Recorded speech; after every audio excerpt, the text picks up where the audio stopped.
Yo, what's going on, man? It's your boy Frosty McNuggetts, man. I told y'all I'd be back.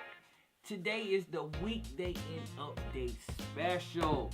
And as you see, I have another co-host, because the hostess with the mostest, Frosty O, aka Oreos, couldn't make it. He out there doing his job. He working real hard.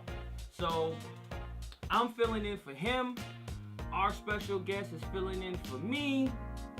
And so, with that being said, real quick, why don't you introduce yourself to the people that's tuning in. Let them know your name real quick.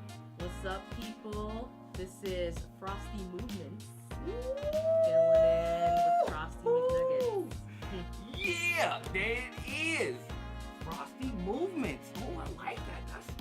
Yo, so the last guest, Frosty Financials, aka Aaron L. Davis, he suggested that we have like a board or something, kind of like a Rhapsody in the Basement where everybody signs their name. So, we're gonna have to start that, and I'm gonna have to just go back to all the guests and have them sign it because we need to do that. But like always, you know what I'm saying? For everybody that's tuning in, we're a local news show. We talk about local, national, and international news. We're called What's Up People News. And again, I'm your host slash co-host slash fill-in, Frosty McNuggets. And the person that's filling in for me, we got the Frosty Movement right here in the building. So, we got this new thing. It's called pin drop. Pin drop. Yeah, pin drop is when. I like that. Yeah, it's when you flip. Basically, a smooth talk. You know what I'm saying? Instead of having, a mic drop, pin drop. We dropping pins, we dropping jewels, we dropping knowledge, we switching it up. So me and the last co-host, Mr. Frosty Financial, came up with that. So hashtag pin drop. A pin drop is when you speak that smooth shit, dropping jewels, all that. Pin drop. Alright. But we're gonna move right along. Of course, as you know, we always wanna shout out the people whose shoulders we're standing on when it comes to this history. A lot of our brothers and sisters did a lot. And they don't get their shine like they deserve. They don't get their flowers. All that stuff, kind of took that from Drink Champs, but it applies. The message still applies. We wanna shout out all of our brothers and sisters that did phenomenal stuff in Black history. We don't get enough. You don't hear about Malcolm X, Dr. King,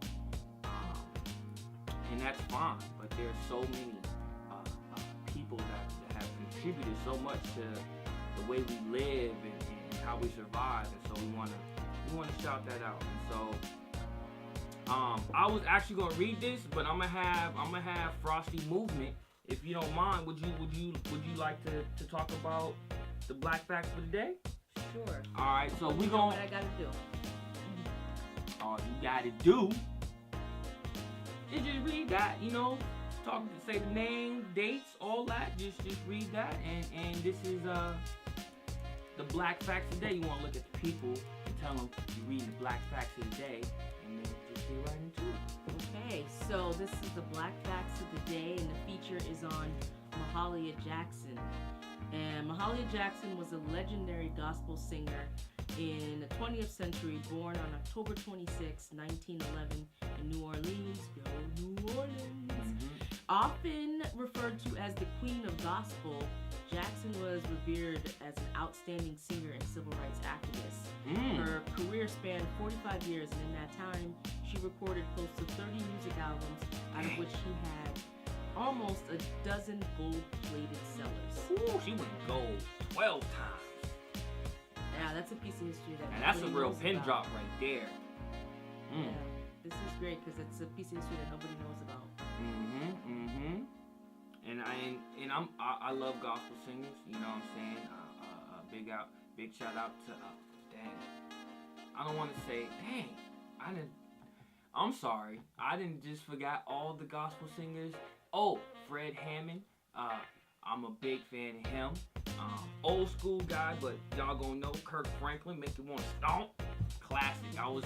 We used to blast that in Sabbath school.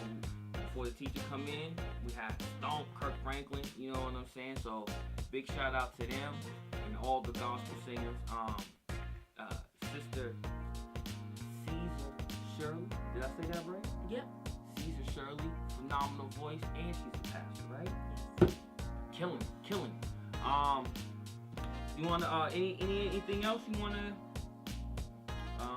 Well, according to blackfacts.com, Jackson had escaped a troubled time, and she moved to Chicago by the age of 16. After being spotted singing her favorite song, "Hand Me Down My Silver Trumpet," Gabriel, at a local church, she was invited to play at the Johnson Gospel singers in and around the areas of the city. And by 1929, she had the privilege of meeting a highly respected composer named Thomas Dorsey. And it was with Dorsey that they began a 14-long-year acquaintance, as Jackson would perform for Dorsey at several church programs. And she did this throughout the 1930s. Struggled with different labels, trying to come up with record-breaking singles, but failed to do so. It was a difficult time back then, and a lot of prejudice against people of color, particularly black folks. And it was only until the mid-1940s that she finally discovered her natural groove and recorded with William Herbert Brewster's "Move On Up a Little Higher." So, really interesting success story. It says here that she became not only known in the U.S. but also in Europe as well. Nice. And a lot of her music seems to have been focused on freedom and hope. And she sold almost 8 million copies of her albums. Wow. That's wow. So she definitely went platinum. Yeah. She was that's what we call a platinum selling artist, right? She was a platinum gospel. Let's think about that real quick. She wasn't doing circular music at that time. She was doing gospel music. And you know, I mean, I believe in the Most High. I listen to my gospel music. I love it. But let's just think about it culturally. At that time, gospel music really wasn't, you didn't hear that really on the radios, on mainstream radios, unless you were listening to, you know, the church station at that time. So for her to be able to be a platinum selling artist, to sell 8 million records of gospel, that's dope. Yeah. That's hey, big shout out to what's her name? Mahalia Jackson. That's what's up. We gonna keep pushing right along. We do about 2 or 3. So that was the first one. We gonna go right along to the next one. Okay. I'm gonna do this one just cause I'm a big fan of boats. I don't know how to sail. I've been on I've never been on a sailboat. I've been on boats. I like boats.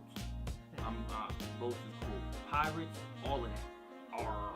Anyway, we have John Perkins, aka Jack Punch. I like that name. I'm like Jack Punch. So, Captain John Perkins, nicknamed Jack Punch, was the first. This is some powerful stuff. The first black commissioned officer in the Royal Navy. The Royal Navy, that was in Britain.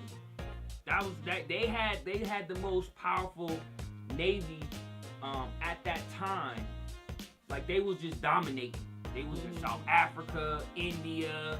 Of course, they had Europe rocking, a little bit in Brazil, South America. Of course, they had the Caribbeans, Jamaica, Trinidad, I think Trinidad and Tobago. They was rocking.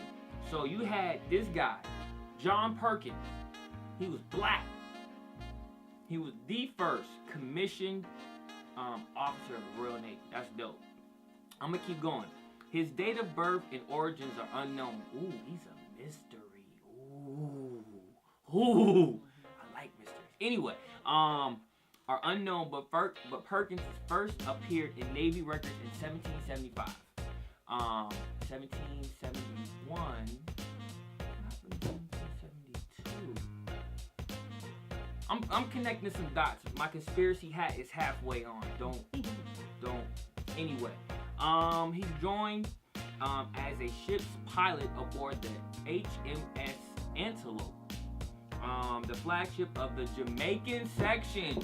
Wow, were we not just talking?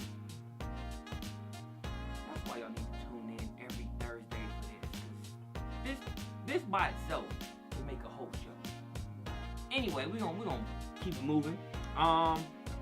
In 1778, he was put in command of the Punch schooner.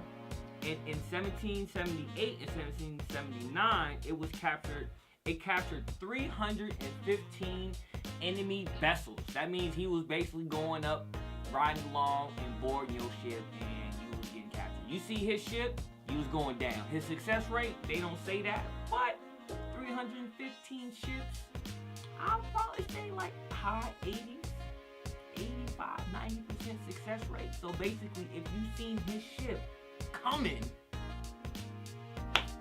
you might as well just put the white flag out. I surrender now. Please don't hurt me. Punch. Captain Jack Punch. He was the inspiration for Luffy. For all y'all anime people out there, I just want to put that out there. It's probably not true, but I want to think that. Anyway, we gonna press right along. But those were the two black facts for the day. How you say the lady's name again? Mahalia Jackson, gospel singer, doing her thing, platinum gospel artist, 8 million copies. And then we got John Perkins, aka Jack Punch, the first commissioned officer of Royal Navy in the British Royal Navy. He was doing his thing. So big shout out to them. Even though they passed, we got to give them their flowers and give them their acknowledgments. Just like how we did when we talked about the black artists earlier, Tuskegee Airmen, the 54th Infantry, and of course Deval Patrick being the second but first black governor. Well, second black governor in the state, but the first one from Massachusetts. So big up to all four of those black heroes. Definitely give a big shout out. You can learn more about this at blackfacts.com. blackfacts.com. This is not endorsed or sponsored.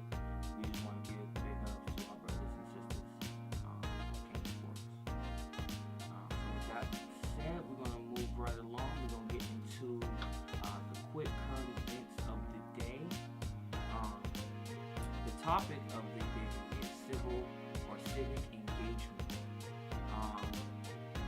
What are your thoughts on civic engagement? What does that mean to you, and how can we get that message across to the younger generation to get them moving?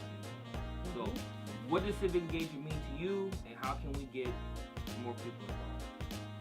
That's a deep question because there's so many interpretations. I think civic engagement down to 2 words.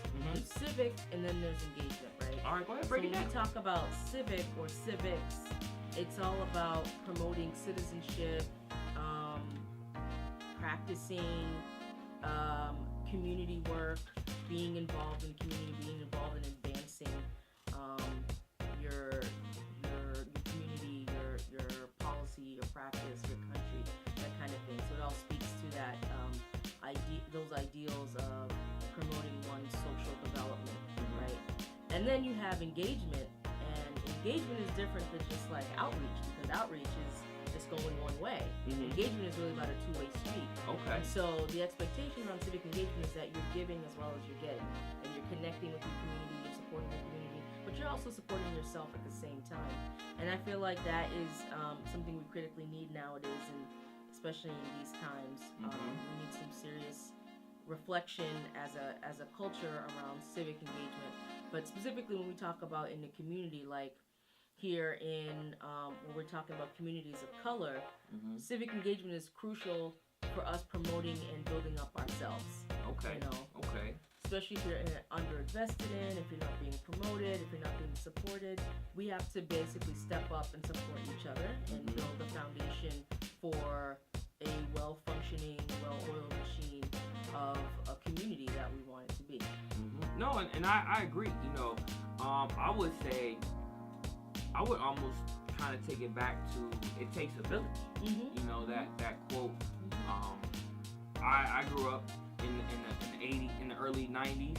That was a big thing that a lot of people used to say. It takes a village to raise a child, or a community.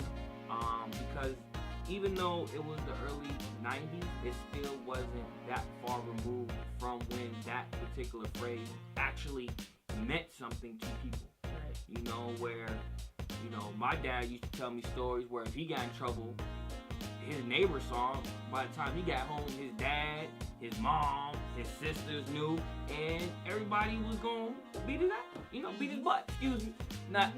Don't beat me up there. I'm just reflecting on memories. Anyway, y'all get it. Y'all get it. I love you, Dad. But no, like it color coming in. Right. Right. If the feed goes blank and y'all don't see me no more, my dad was here.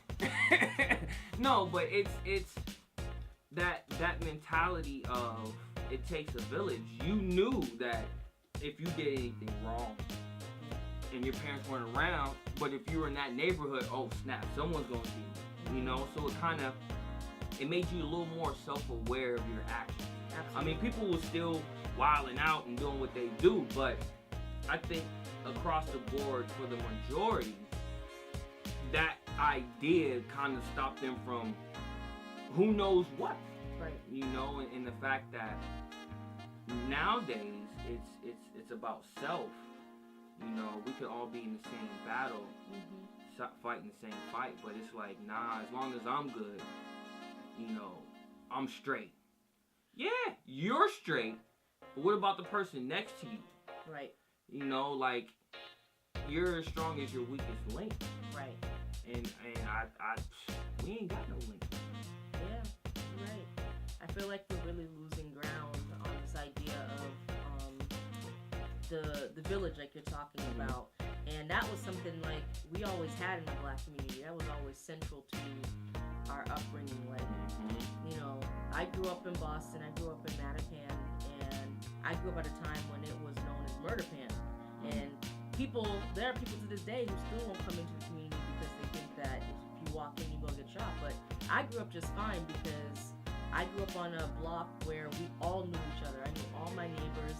It was like an easy thing. I knew if my parents were at work, I could go and chill at my neighbor's house and get my work done. And yes, their mother would go tell my mother if I was acting up, and like people just looked out for each other in that way. Like we don't have that kind of sensibility anymore. So we got to get back to that.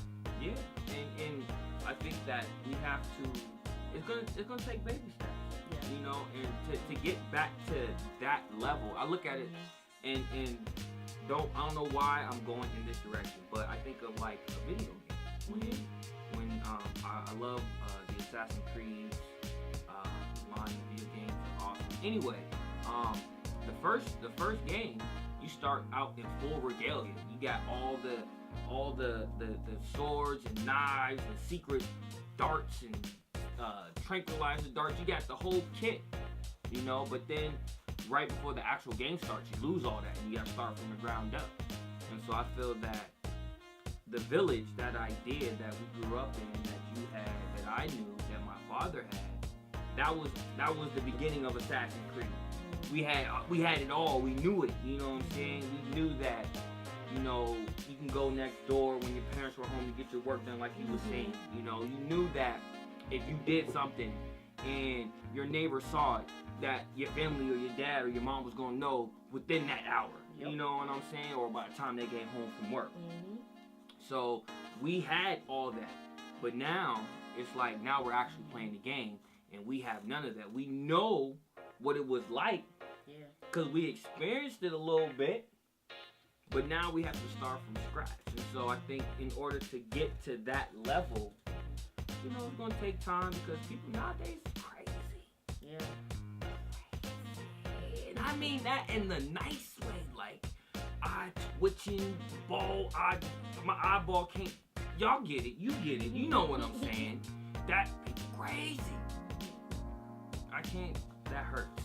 But yeah, so it's gonna take some time, but if we can have people that will, you know, take that mantle and step up to the plate and say, hey, let me be that example so that other people can see how it's done. And it's not gonna be easy. Nothing that is for the betterment is an easy task.